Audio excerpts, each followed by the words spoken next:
Je remercie Allah subhanahu wa ta'ala de m'avoir facilité ce déplacement et cette rencontre. Et je demande à Allah subhanahu wa ta'ala de récompenser Cheikh Mohammed, les responsables, pour cette invitation. Et puis juste pour une toute petite correction, le Cheikh Hafidhahullah, il me respecte, Jazallahu khair, qu'Allah il le protège. Il m'appelle Cheikh. Moi je préférerais petit étudiant en sciences religieuses. Donc je suis un petit Tawil al-Ilm. Et on essaye d'avancer petit à petit, apprendre et essayer d'aider un petit peu ceux qui sont autour de nous. فنسأل الله سبحانه وتعالى أن يتقبل منا ومنكم صالح الأعمال ونسأله جل في علاه أن يجعلني وإياكم من الذين يستمعون القول فيتبعون أحسنه. Mes chers frères, mes chères sœurs, notre thème aujourd'hui avec l'aide d'Allah Tabaraka wa Ta'ala concerne le juste milieu à adopter dans notre religion. Quand les gens commencent à pratiquer, quand ils reviennent vers Allah subhanahu wa ta'ala, souvent ils ont des réflexes binaires, ils sont rigides, ils sont durs. Souvent, ceux qui font tawbah, qui reviennent à Allah, que ce soit des convertis ou des gens qui étaient musulmans de naissance mais qui se sont égarés à un moment donné de leur vie, il arrive que ces personnes-là, quand elles reviennent vers Allah, elles ont un rapport avec la religion qui est dur. Et les premiers à ressentir ça, c'est les membres de leur famille, les parents. Les parents qui disent, mon enfant, quand il était loin d'Allah, il avait un super bon comportement. Depuis qu'il est revenu dans la religion, il est très dur. Alors, bien évidemment, pour qu'on soit clair, tous les gens ne sont pas comme ça.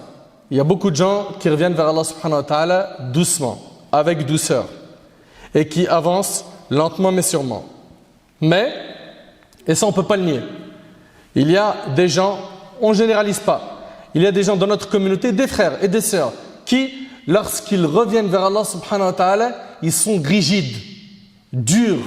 Et pour eux, ils pensent, c'est comme ça qu'on leur a enseigné, que plus ils sont durs, plus ils sont sur le haqq. Plus ils sont durs, plus ils sont attachés à la sunna. Alors que la réalité est tout autre. Quand on regarde les textes du Coran et de la sunna, on voit que notre religion, elle est facile. Elle est belle, elle est douce, mielleuse. Elle donne envie à n'importe qui de l'embrasser, de la connaître. Mais qu'est-ce qui fait aujourd'hui que certains font fuir? C'est al-jahl, l'ignorance. L'ignorance, et pas que. Et on reviendra sur ces causes, bi'idhnillah, à la fin de la conférence. Pour commencer, soyons clairs. Allah tabaraka wa ta'ala a dit dans le Coran, Taha, ma anzalna alayka al-Qur'ana litashqa. Taha, nous n'avons point fait descendre sur toi le Coran pour que tu sois malheureux. Regardez, premièrement, il faut que tu comprennes que la religion d'Allah subhanahu wa ta'ala n'a pas été révélée pour qu'on vive malheureux. Parce qu'il y en a certains, ils aimeraient revenir vers Allah, ils aimeraient reprendre la prière, arrêter le bis du haram, les mauvaises fréquentations, la fornication, etc. Ils aimeraient, mais le problème c'est que dans leur tête, l'islam c'est un ensemble d'interdits. C'est une réalité. Il aimerait revenir vers Allah, mais pour lui il se dit, si je reviens à la religion, je vais m'étouffer. Alors que là, ça va, je respire, je suis bien. C'est faux mon frère, wallahi c'est faux. Ma sœur, c'est archi faux. Tu sais c'est quoi ton plus grand problème? C'est que tu n'as pas compris ta religion. Tu ne l'as pas compris. Je reprends. Allah tabaraka wa ta'ala dit, Taha, nous n'avons point fait descendre sur toi le Coran pour que tu sois malheureux. La religion a pour but de faire goûter au bonheur ici-bas avant de goûter au bonheur dans l'au-delà. Et dans la vie d'ici-bas, par quoi tu vas goûter le bonheur? Par l'iman, par la foi. Quand elle va pénétrer ton cœur, quand elle va s'installer dans ton cœur, tu vas ressentir une joie, wallahi al-azim, qui est indescriptible. Allah tabaraka wa ta'ala nous dit également, Yuridu Allahu bikum al-yusr, wa la yuridu bikum al-usr. Allah veut pour vous la facilité, il ne veut pas la difficulté pour vous. Alors toi tu veux la difficulté pour toi, mais regarde, dans le Coran, Allah azza wa jalla dit, il ne veut pas la difficulté pour vous. Allah tabaraka wa ta'ala dit également, Yuridu Allahu an yukhaffifa ankum. Allah veut vous alléger les obligations. La yukallifu Allahu nafsan illa wus'aha. Allah n'impose à aucune âme une charge supérieure à sa capacité. De même, Allah tabaraka wa ta'ala dit, La yukallifu Allahu nafsan illa ma ataha. Allah n'impose à personne que selon ce qu'il lui a donné. Mes frères et sœurs, l'islam est une religion facile. L'islam est une religion facile. L'islam blâme sévèrement l'exagération dans la pratique religieuse. L'exagération, elle est interdite. Al-ghuluw fi ad-din manhiy anhu. C'est quelque chose d'interdit dans notre religion. Pourquoi? Parce que quand tu exagères dans la religion, cela conduit la personne à être injuste envers elle-même et envers les autres. Celui qui exagère est injuste envers qui? Envers lui-même, car il fait porter à son âme une charge supérieure à sa capacité. Celui qui exagère dans sa pratique religieuse peut finir par tout lâcher au niveau des adorations. Et ce point-là, je le détaille bi'idhnillah dans quelques minutes. Que signifie l'exagération en matière de religion? Est-ce que faire les 5 prières, c'est être quelqu'un qui exagère dans la religion? Répondez-moi. Non. Jeûner le mois de Ramadan, faire le hajj, payer sa zakat, suivre le prophète sallallahu alayhi wa sallam, est-ce que ça s'appelle exagérer? Non. Est-ce que donner à mon enfant un prénom comme Mohammed, c'est que je suis quelqu'un de bizarre, d'extrémiste, qui exagère, etc. Non. D'accord? Qu'on soit bien clair. Ici, quand on parle d'exagération, on parle de quoi? Alors, Cheikh l'Islam Ibn Taymiyyah, rahimahullah, il a dit l'exagération en matière religieuse consiste à outrepasser les limites. C'est le fait de dépasser les limites en louant ou en blâmant une chose au-delà de ce qu'elle mérite. Ibn Hajar, rahimahullah, quant à lui, il dit l'exagération en matière religieuse consiste à faire preuve d'une attitude excessivement rigoureuse, d'être très dur et à outrepasser les prescriptions d'Allah subhanahu wa ta'ala. Sachez que l'exagération a été interdite par le Coran et la sunna du prophète sallallahu alayhi wa sallam. Dans le Coran, Allah tabarak wa ta'ala dit Ya ahl al-kitab, la taghlu fi dinikum. Aux gens du livre, n'exagérez pas dans votre religion. On retrouve des versets qui nous interdisent d'exagérer. Clair? Et concernant la sunna, il y a plein de hadiths du prophète sallallahu alayhi wa sallam qui nous mettent en garde contre l'exagération dans la pratique religieuse. Prenons par exemple ce hadith, le hadith d'Ibn Abbas radiyallahu anhuma, qui est rapporté par l'imam Ahmad. Le prophète sallallahu alayhi wa sallam, le jour de l'Aqaba, le 10e jour de Dhul Hijjah, c'est le jour donc de l'Eid. Quand on est au Hajj, qu'est-ce qu'on fait? On lapide uniquement la grande stèle. Par combien de cailloux? 7. N'est-ce pas? Très bien. Et bien le prophète sallallahu alayhi wa sallam, tôt le matin, a demandé à Ibn Abbas de lui ramasser des cailloux afin qu'il lapide la grande stèle pendant le Hajj.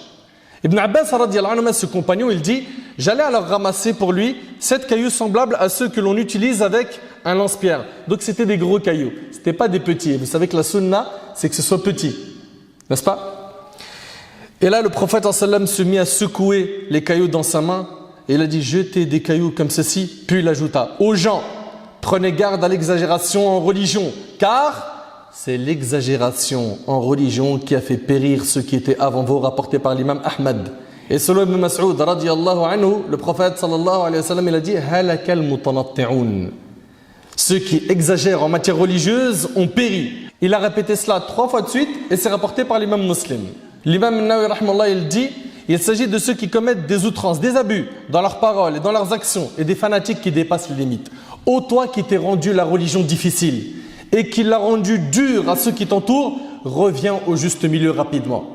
Reviens au juste milieu rapidement et sache que le prophète sallallahu alayhi wa sallam, notre modèle, il était souple. Et quand il avait le choix entre 2 choses, il choisissait laquelle? La plus facile, tant que ce n'était pas un péché. La plus facile, tant que ce n'était pas un péché. Aïcha radiyallahu anha, la femme du prophète sallallahu alayhi wa sallam. Le hadith, il est rapporté par l'imam al-Bukhari et Muslim. Elle rapporte, chaque fois qu'on a laissé au messager d'Allah sallallahu alayhi wa sallam le choix entre 2 solutions, il en prenait toujours la plus facile. Subhanallah, c'est-à-dire que le prophète sallallahu alayhi wa sallam, ça faisait partie de sa manière d'être. Quand il a le choix entre 2 choses, il choisit la plus facile. Tant qu'il ne s'agissait pas d'un péché. Ça, c'est un point très important. Quand c'était un péché, il en était le plus éloigné. Aujourd'hui, certains pensent que s'il a le choix, c'est vrai, hein, c'est une réalité. Hein. Aujourd'hui, il y en a qui pensent que s'ils ont le choix entre 2 choses et qu'ils prennent la plus dure, c'est que, mashallah, il tient bien sa religion. Il est sur le haqq. C'est un vrai sunnite. Il est masha'Allah. Il atteint un degré exceptionnel. Faux. Complètement faux. Le pire, c'est que cette dureté dans la pratique religieuse fait fuir les gens.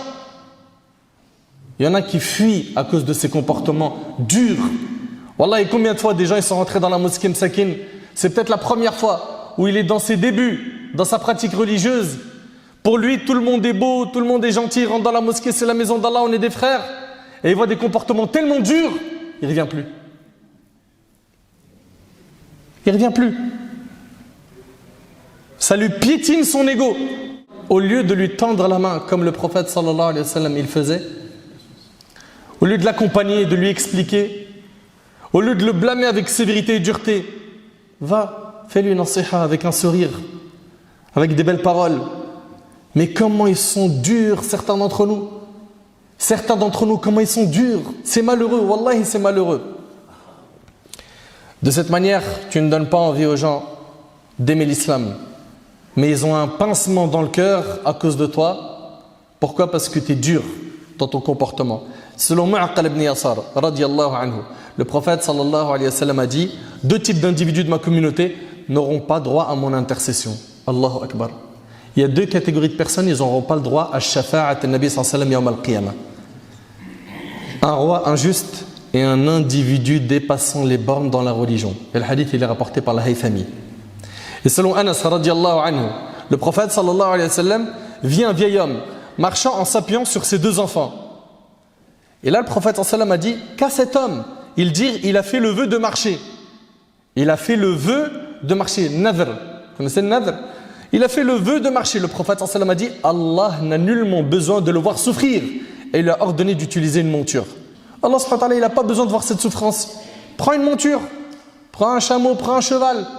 Pourquoi tu t'appuies sur tes enfants et tu fais nadr, un vœu de marcher, de te faire souffrir? Le hadith il est rapporté par Bukhari et Muslim. Vous connaissez sûrement ce hadith également qui est rapporté par Bukhari et Muslim selon Anas radiyallahu anhu, où trois hommes ils sont venus questionner les femmes du prophète sallallahu alayhi wa sallam sur la manière dont le prophète sallallahu alayhi wa sallam adorait Allah. Et quand ils ont entendu le résultat, pour eux ils ont dit: nous il faut qu'on fasse plus. Et donc il y en a un qui a dit: moi je vais jeûner tout le temps sans rompre le jeûne.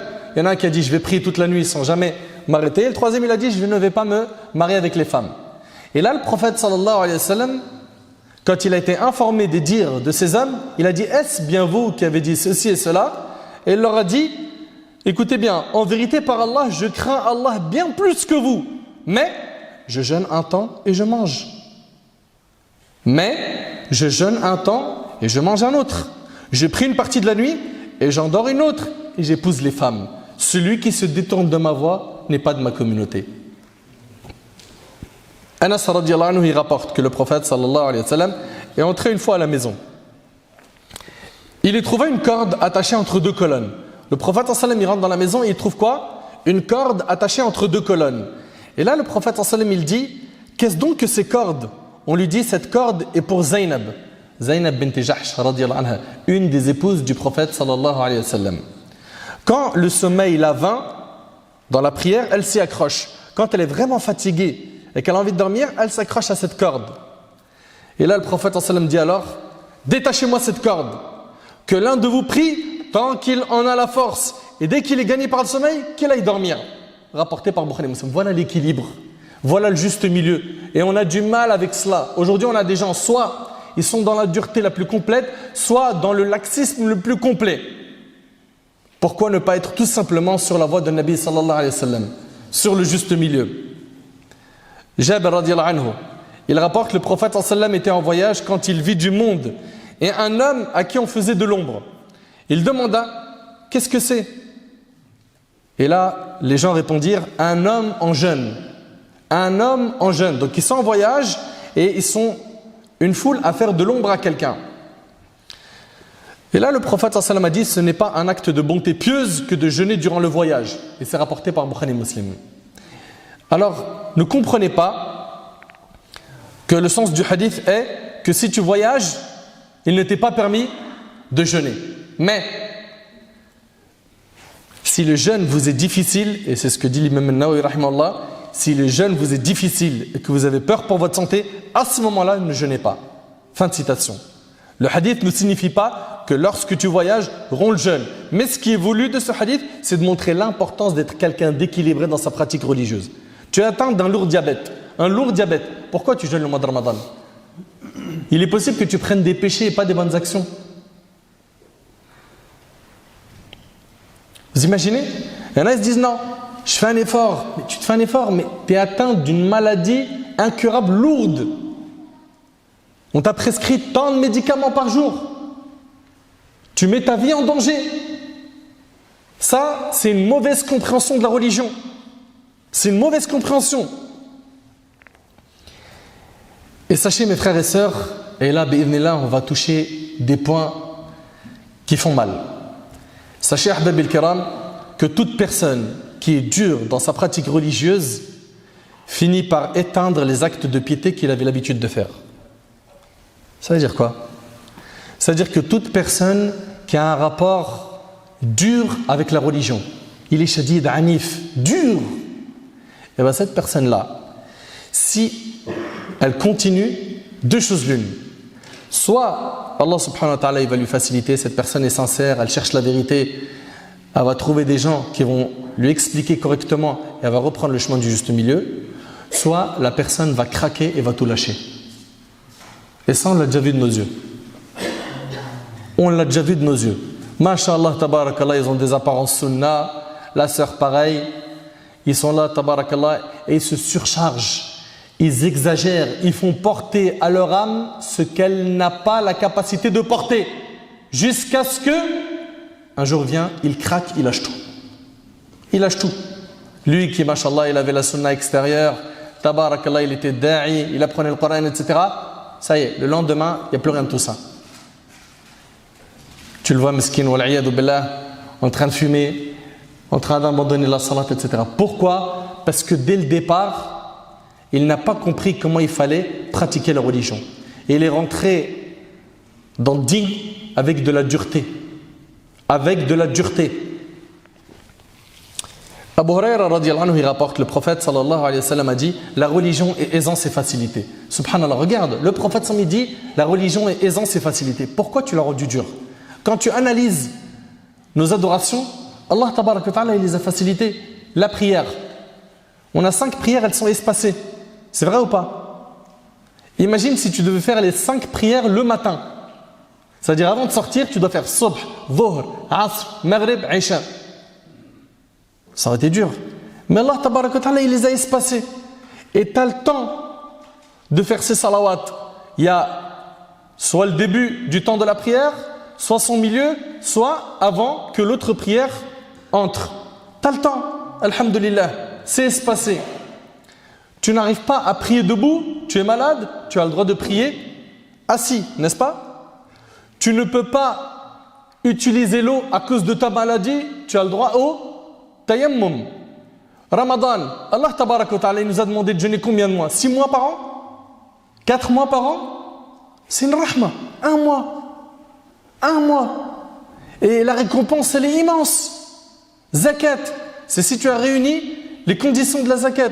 Et combien de fois par an tu sors zakat? Qu'une fois. Et combien tu donnes? 2,5% de ce que tu possèdes. Allahu Akbar. Le hajj, pareil. Si j'ai les moyens physiques et financiers, j'y vais. J'ai pas les moyens. Pas de péché pour toi. La religion, elle est facile. Mais on l'a rendue très dure. Et regardez ce que dit le prophète sallallahu alayhi wa sallam. Jamais quelqu'un ne cherchera à rivaliser de force avec la religion sans que la religion ne l'écrase. Et c'est ça qu'on est en train de dire tout à l'heure. Attention, ne comprenez pas du hadith qu'il ne faut pas chercher l'excellence dans l'adoration. Ce qui est voulu dans le hadith, c'est mettre en garde contre l'exagération dans les actes de dévotion. C'est-à-dire que la personne se surcharge tellement qu'elle en arrive à un stade où elle s'en lasse jusqu'à tout abandonner. Jusqu'à tout abandonner. Le prophète sallallahu alayhi wa sallam dit par la suite: suivez plutôt la voie sage du juste milieu. Rapprochez-vous en douceur de la perfection et soyez heureux. Soyez heureux de quoi? Soyez heureux de la récompense de vos actions que vous accomplissez avec persévérance. Aidez-vous en cela par vos allées et venues à la mosquée le matin, le soir et aux dernières heures de la nuit. Ce qui est voulu par cette dernière phrase, c'est choisissez les moments propices pour faire les adorations. Voir Fath al-Bari, et le hadith il est rapporté par l'imam al-Bukhari. Il faut arrêter d'être trop dur et de faire fuir. Et là, s'il y en a, dans leur bouche, ils ne connaissent que haram et bid'a. Et mon frère, il y a jaiz, mubah, il y a mandoub, sunnah. Il n'y a pas que ça. Il y a makrouh. Il y a des gens, ils sont, comme je vous l'ai dit, je le répète, très durs. Le prophète sallallahu alayhi wa sallam a combattu l'exagération sous toutes ses formes et il a interdit l'exagération dans l'adoration. Aïcha radiyallahu anha, elle rapporte que le prophète sallallahu alayhi wa sallam entra chez elle alors qu'elle était avec une autre femme. Il dit, qui est donc celle-ci? Elle dit, une telle qui vient de me parler du grand nombre de ses prières. Elle fait beaucoup de prières. Et là, regardez ce que le prophète sallallahu alayhi wa sallam a dit. Il a dit, ne vous surchargez point ainsi. Pourquoi? Parce que si tu te surcharges, il est possible qu'avec le temps, tu t'en lasses et tu lâches tout.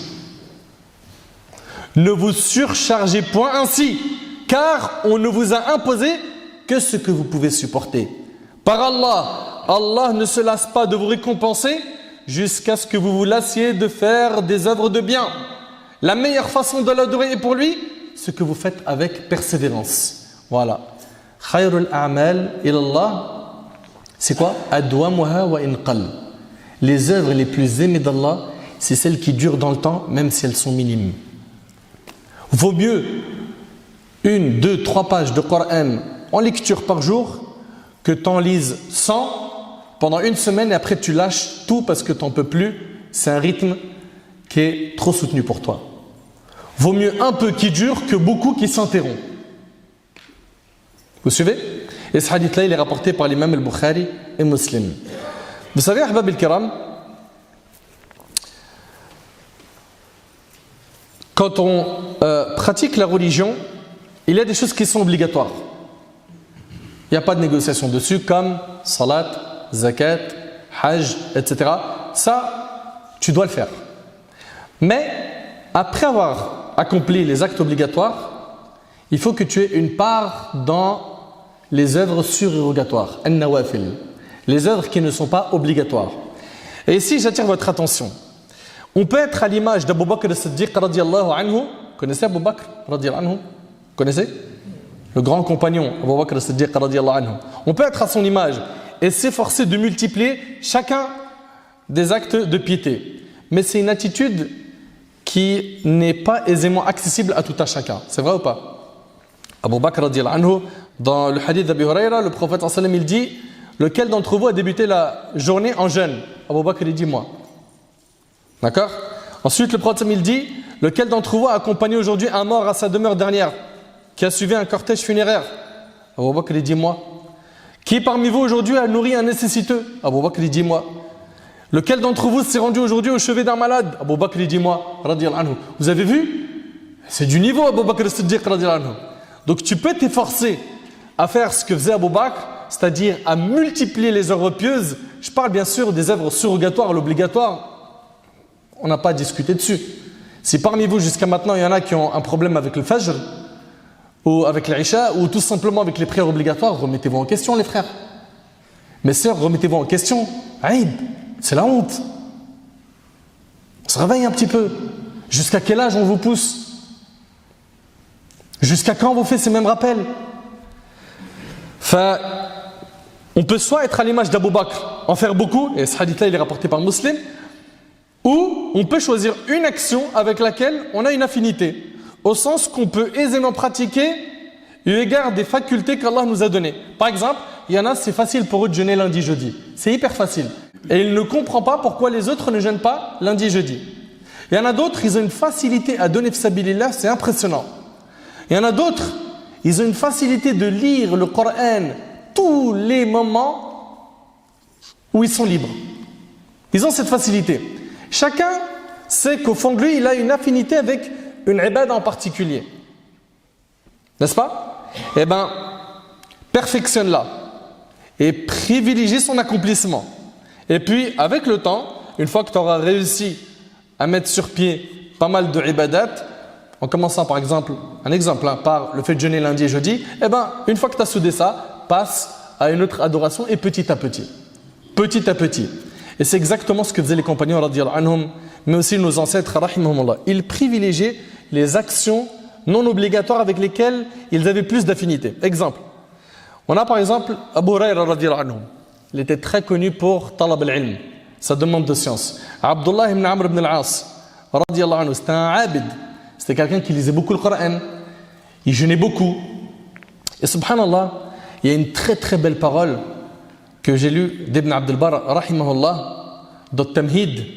Il rapporte qu'un jour, Abdullah al-Umari, l'adorateur, a écrit à l'imam Malik. Vous connaissez l'imam Malik, rahimahullah? C'était le savant de Médine à son époque. Rahimahullah. Une montagne de ilm. Et donc, cet adorateur a écrit à l'imam Malik et l'encourageait à s'isoler et à se consacrer à l'adoration. Donc il lui a dit, lève le pied sur l'enseignement, t'enseignes trop, et puis consacre-toi au fait de t'isoler et adorer. Consacre-toi plutôt à quoi? Au fait de t'isoler et d'adorer Allah subhanahu wa ta'ala. Et là, l'imam Malik, regardez ce qu'il lui a répondu. Et vous allez voir dans sa réponse énormément de hikmah, de sagesse, énormément de ilm, de science. Il lui a dit, rahimahullah, Allah a partagé les actions tout comme il a partagé la subsistance. Il lui a dit, Inna Allah azza wa jal qasama al-a'mal kama qasama al-arzaq. Regardez, Allah azza wa jal, il a partagé les actions tout comme il a partagé la subsistance. Peut-être qu'à un homme, Allah va lui ouvrir les portes de la prière et pas celles du jeûne. C'est vrai, il y en a, il prie beaucoup, mashallah. Il prie beaucoup de nawafil, de prières surgatoires. Mais dans le jeûne, il a du mal, il a une faiblesse. Et ensuite il dit, et à un autre, Allah va lui ouvrir les portes de l'aumône et il ne va pas lui ouvrir les portes du jeûne. Et à un autre, Allah va lui ouvrir les portes du combat dans le sentier d'Allah et il ne va pas lui ouvrir les portes de la prière. Et regardez ce qu'il va lui dire. Et le fait de propager la science fait partie des meilleures adorations. Et je suis satisfait de la porte qu'Allah m'a ouverte. Et je suis satisfait de la porte qu'Allah m'a ouverte. Et je ne considère pas que la situation dans laquelle je me trouve a moins de valeur que celle dans laquelle tu te trouves. J'ai bon espoir que tous les deux sommes dans le bien et il incombe à chacun d'entre nous d'être satisfait de ce qu'Allah nous a accordé. Wassalam. C'est impressionnant. Wallah al-azim, c'est impressionnant. C'est impressionnant. Aujourd'hui, on veut à tout prix que les gens soient comme nous. Parce que moi je fais sadaqa, je veux que tout le monde fasse sadaqa. Mais peut-être lui, il n'a pas d'argent ou il a du mal. Vas-y doucement. Comme toi, tu as une facilité de prier 10 rak'at la nuit, tu ne comprends pas que lui, il n'arrive pas à prier. Doucement. D'accord? On veut à tout prix que les gens ils soient comme nous. Je fais qiyam layl, il doit faire qiyam layl. Je jeûne, il doit jeûner. Et ainsi de suite. Et dans d'autres domaines aussi.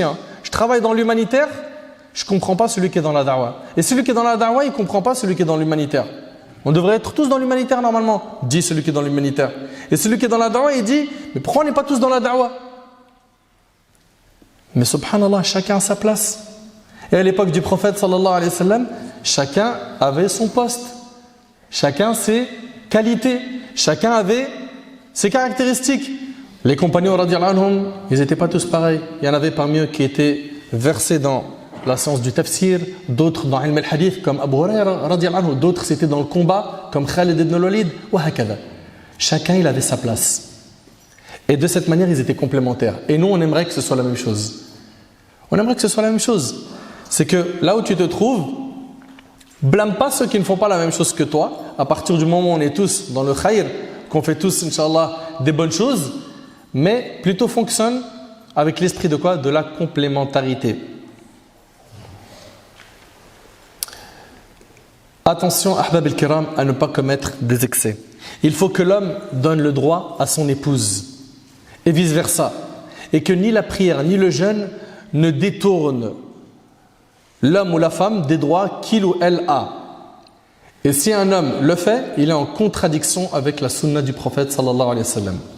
Aïcha radiyallahu anha, elle rapporte que Khuwaila bint Hakim ibn Umayya ibn al-Awqas as-Sulamiyya, qui était l'épouse de Uthman ibn Mad'un radiyallahu anhu, elle lui a rendu visite. Elle a rendu visite à Aïcha, la femme du prophète sallallahu alayhi wa sallam. Le prophète sallallahu alayhi wa sallam vit du laisser-aller dans son apparence. Et il a dit à Aïcha, oh Aïcha, comment se fait-il que Khuwaïla se laisse aller ainsi? Pourquoi elle se laisse aller ainsi? Et regardez ce que Aïcha radiallahu anha, elle a dit. Wallahi, la réponse, elle fait mal. Elle lui a dit, cette femme a un mari qui jeûne le jour et prie la nuit. Elle est comme celle qui n'a pas de mari. Elle s'est donc laissée aller. Et combien on est nombreux, les frères, à être dans la même situation.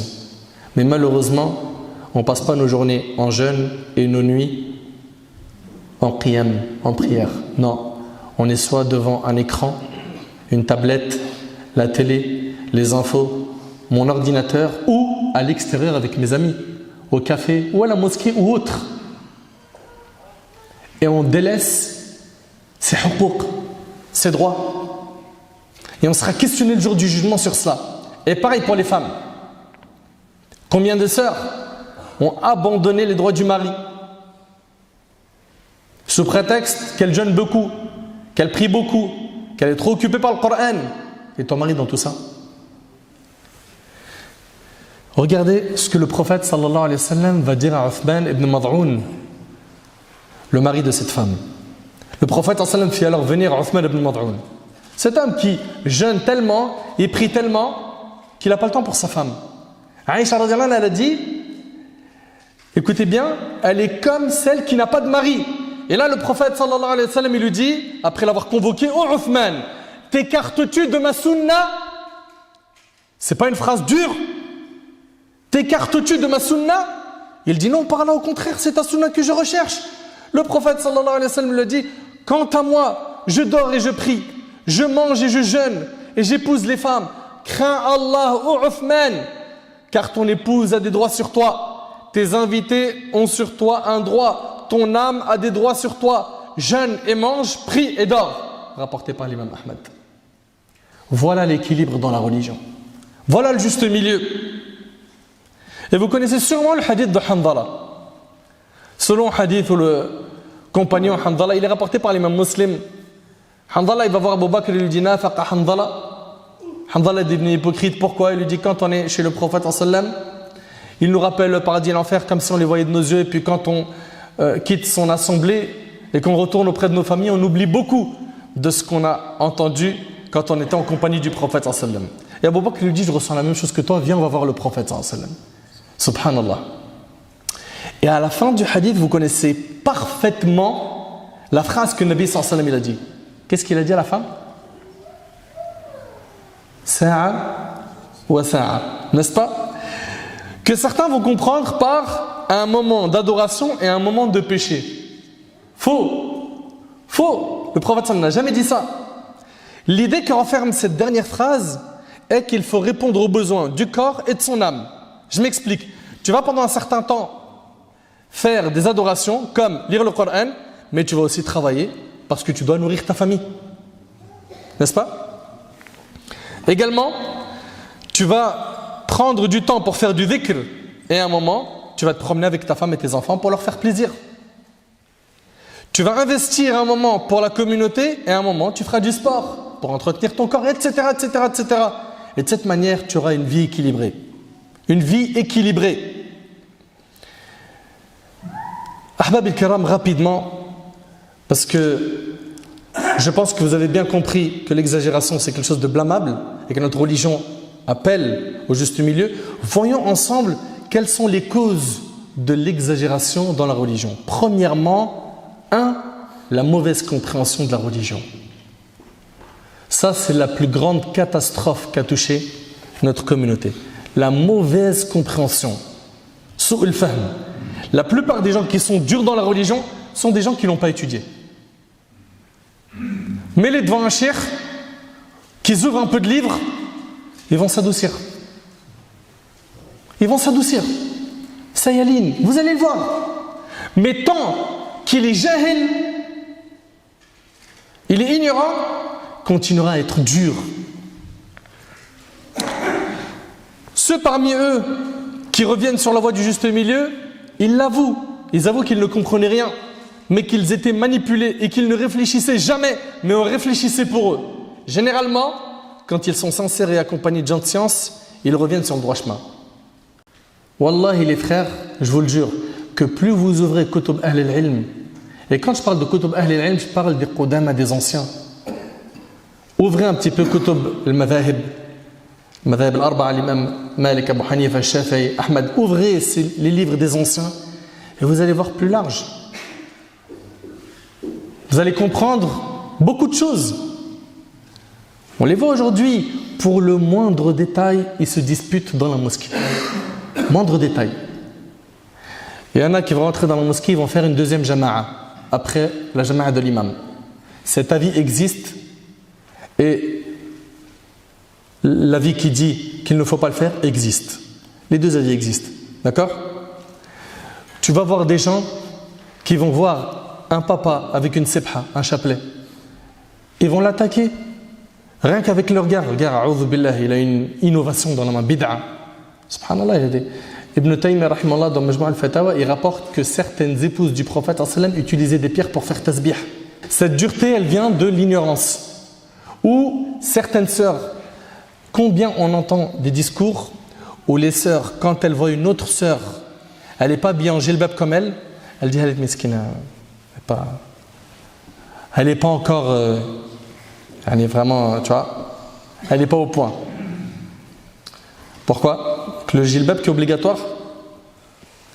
Parce qu'un savant a dit que c'est obligatoire, c'est que toute la communauté a dit la même chose. Si vous prenez les avis de Al-Lajna Da'ima, du comité permanent, à leur tête à l'époque il y avait Cheikh Ibn Baz, c'était le mufti de l'Arabie Saoudite. Il ne dit pas que le jilbab est obligatoire. Il parle simplement que le vêtement il soit ample, il ne décrit pas les formes du corps, qu'il ne soit pas transparent et qu'il n'attire pas une fitna. Et voilà, on a des gens comme ça, c'est binaire chez eux. Binaire, il a vu un avis, il n'y a que celui-là, il n'y en a pas d'autre. Et akhi, wallahi, mon frère ainsi que toi ma soeur, si tu t'assois et tu prends le temps d'étudier avec des bonnes personnes, tu vas te dire j'étais bête. J'étais bête. J'ai rendu la vie dure à beaucoup de gens par jahl. Je voyais des gens habillés en costume, je disais regarde Meskin, il est habillé en costume. A'udhu billah. Cheikh Ibn Baz, il autorise le costume. Tu vois, tout ça finalement, on voit que c'est un nœud d'ignorance. Et plus tu vas apprendre, plus tu vas voir bien clair. Bien clair. Mais quand tu n'étudies pas, ou quand ta seule référence, c'est un site sur le net en français, tu tapes dessus, dedans ils t'ont mis toutes les fatwas, toutes les mises en garde, ceux qu'il faut écouter, ceux qu'il ne faut pas écouter. Ça ne s'appelle pas de la science, ça faut arrêter. Faut arrêter. Ça n'a pas de lien ni de près ni de loin avec le ilm. Ça c'est pour les petits. Je sais pas, j'ai même pas envie de dire les petits. Les petits, ils n'ont même pas à passer par ça. C'est la langue arabe et puis après, c'est avec l'arabe que tu apprends la religion. Ils étudient l'ilm sur des sites avec des fatwas. Et quand ils communiquent entre eux, ils disent « T'as une fatwa sur ça? T'as une fatwa ?» Mais il n'y a pas un jour où tu vas étudier l'ilm al-shar'i et tu vas pouvoir toi un jour ouvrir Kutub Ahl al-Ilm et comprendre tout seul. Ce jour il n'arrivera pas. Toujours tu dépends de quelqu'un. En étudiant la religion avec des gens de science, vous gagnez beaucoup de temps et votre compréhension elle est saine et vous avez une basira, une clairvoyance. Et de cette manière, vous pourrez respecter les divergences fondées qu'il y a entre les savants. Mais quand on n'étudie pas, pour nous il n'y a pas de divergence, pour nous il y a qawl wahid. Comme les autres qui vont dire il faut obligatoirement faire la hijra et il n'y a pas de divergence, tu ne peux pas dire il y en a. Mais tu lui ramènes les autres avis, il dit mais non il n'y en a pas. Mais tu as été conditionné, formaté, il y a un avis, point barre. Celui qui ne prie pas, c'est connu. C'est ce que les gens vont dire, hein. Ben, il n'est pas musulman. Donc mon père qui ne prie pas, sa tutelle elle saute. Ma soeur elle peut se marier sans son accord. Regardez les raccourcis. Tout ce que je suis en train de vous dire là, c'est les réflexes des ignorants. Je ne suis pas en train de dire que cet avis n'existe pas, mais c'est un avis minoritaire. C'est l'opinion de l'imam Ahmad rahimallah. Ce n'est pas l'opinion de la majorité des 4 écoles. Celui qui délaisse la prière, il reste musulman pervers. Et sa tutelle ne saute pas. Ouais, mais mon frère, j'ai lu. Doucement. On peut t'ouvrir ce que les 3 autres écoles ont écrit. Là, tu vas comprendre mieux. Mais s'il vous plaît, Allah ybarik fikoum, ayez un peu de pudeur quand vous parlez d'ilm. Un peu de haya. Donc, il y en a, ils vont exagérer de cette manière-là. Dans les adorations, dans leurs opinions. Ils vont être durs. Toute personne qui n'a pas une bonne compréhension de la religion et qui ne connaît pas les sujets sur lesquels nos grands savants ont divergé, devient dur. Connaître beaucoup de choses ne suffit pas. Il faut avoir la compréhension de nos ancêtres, rahimahullah. Al-Khawarij, ils connaissaient beaucoup de choses. Ils connaissaient beaucoup de choses, mais c'était des égarés. Le pire, c'est que l'ignorant, sachant qu'il n'a pas de connaissance, peut se retrouver à rendre haram ce qui est halal. Vous imaginez? Ou à rendre halal ce qui est haram. Deuxième raison, la critique des gens de science. Quand je parle des gens de science, je parle des savants que la Oumma a reconnus.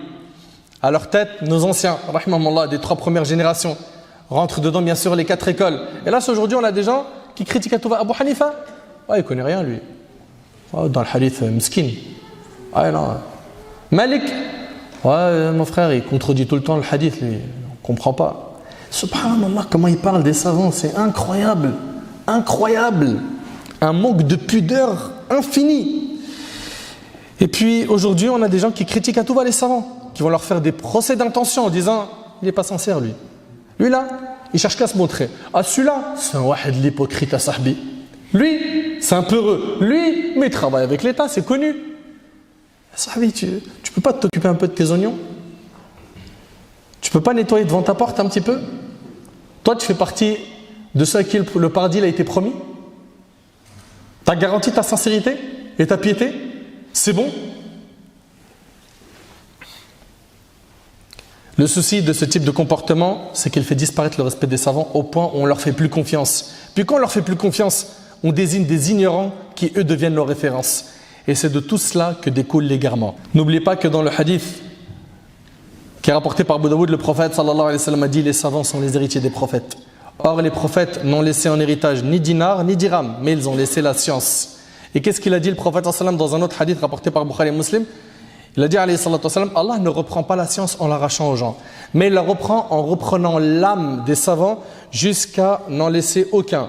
Les gens mettent à leur tête des ignorants, on les interroge sur certaines questions, ils en donnent leur avis sans se baser sur aucune science, ils s'égarent ainsi et égarent les autres. Troisième raison, le fait d'extraire des morceaux de texte, que ce soit du Coran, de la Sunna ou des paroles des savants. Il sort les paroles de Kitab Allah subhanahu wa ta'ala, du livre d'Allah ou de la Sunna ou des savants de son contexte. Il prend un morceau, il dit regarde, Allah il a dit ça. Mais attends, t'as pas lu le verset en entier. Il prend un morceau du hadith ou un morceau de la parole d'un savant. Le fait de s'attacher aux paroles des savants est une bonne chose. Encore faut-il les comprendre. Il faut donc exposer les paroles des savants et des textes religieux aux gens de science. Sinon, vous risquez de faire des déductions erronées. Combien de fois certains ont pris les paroles des gens de science pour preuve, sans savoir ce qu'ils voulaient vraiment dire? Il faut savoir que de nombreuses sectes égarées agissent ainsi. Ils prennent un texte et ils lui font dire ce qu'ils veulent. Les Khawarij en sont un bon exemple. Il n'y a qu'à retourner à leur débat avec Ibn Abbas radiyallahu anhuma. Et ce qui pousse les gens à agir ainsi est souvent le suivi des passions. Et parmi les images de suivi de passion, on a le fait d'exagérer sur une personne de science au point de s'allier et de se désavouer en fonction de ceux qui aiment son cheikh et ceux qui le détestent.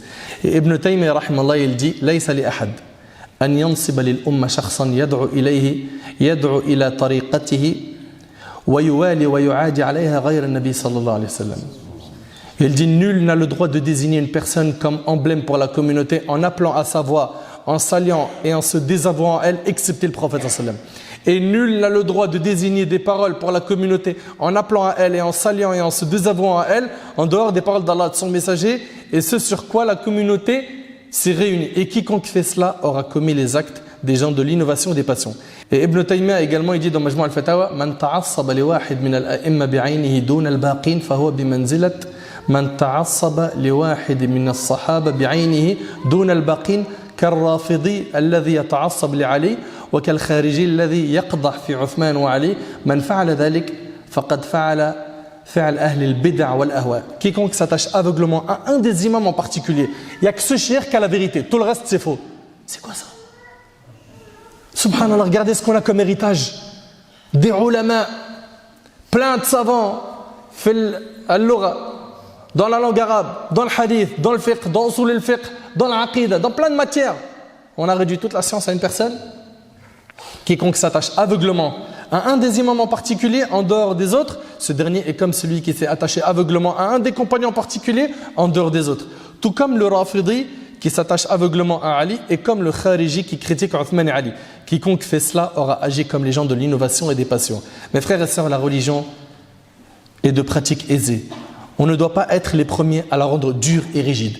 L'islam nous demande de rester dans le juste milieu dans toutes nos actions et même dans l'ibad à l'adoration. Ne sélectionne pas dans la religion, soit de ceux qui prennent la religion dans son ensemble. Pour cela, il te faut impérativement étudier la religion afin d'être équilibré. La clé de tout ça, c'est l'ilm. Apprends, assieds-toi, patiente, plie tes genoux devant l'ilm et sois très patient jusqu'à ce qu'Allah subhanahu wa ta'ala yaftah alayk, jusqu'à ce qu'Allah azza wa jalla t'ouvre les portes de la compréhension. Notre religion est facile et appelle à l'équilibre. Sois un bon serviteur d'Allah, sois un bon envers ta famille, rends heureux les gens qui sont autour de toi, partage des bons moments avec les membres de ta famille, ta femme, tes enfants. Sache que tu as forcément des qualités, à toi de les utiliser en te rendant utile où que tu sois et avec tout le monde. Qu'Allah tabarak wa ta'ala, le puissant, nous guide sur la voie du juste milieu et nous protège des excès. أسأل الله سبحانه وتعالى أن يتقبل منا ومنكم صالح الأعمال. أسأله عز وجل أن ينفعني بما قلت وأن ينفعكم بما سمعتم. هذا والله أعلم وبارك الله فيكم. سبحانك اللهم وبحمدك أشهد أن لا إله إلا أنت أستغفرك وأتوب إليك وجزاكم الله خير.